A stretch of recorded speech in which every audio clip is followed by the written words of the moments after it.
This is Ode to JoJo White. It was several years ago when I received a letter from Sister Kilu Nyasha, a popular broadcaster in San Francisco, about the tragic killing of a promising youth named JoJo White.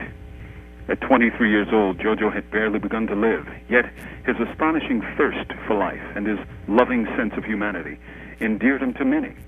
Many more people than his parents, Naomi White and Daryl Myers, could even begin to believe.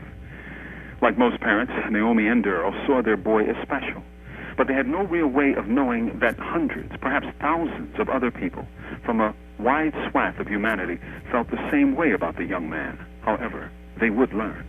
He loved life, like most young people, but he seemed to possess a deep love of people and reflected it in his daily work in life.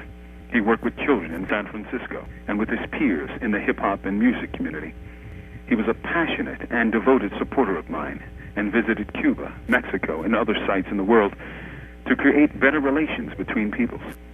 In his heart of hearts, he was an internationalist who saw himself not so much as American as human, as part of the people of the world entire.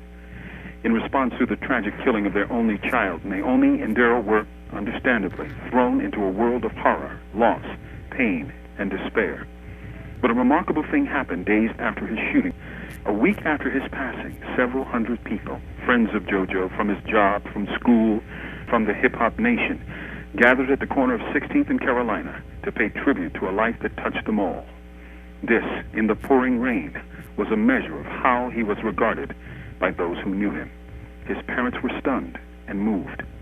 Through the rain and tears, they saw in the glow of young candlelit faces the meaning of a life lived in loving touch with others.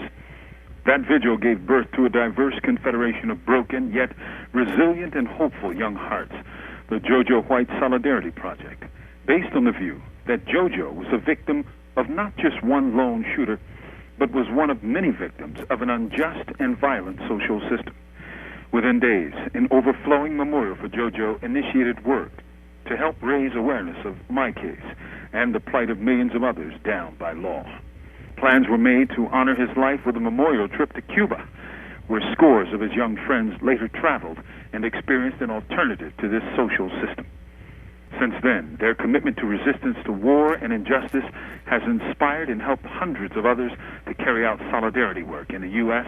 and around the globe. They work for an ideal of nonviolence and reconciliation. They work against a system that made his life seem cheap. They work for life. JoJo would be proud. From Death Row, this is Mumia Abu-Jamal. For more information, contact the JoJo White Solidarity Project at hotmail.com.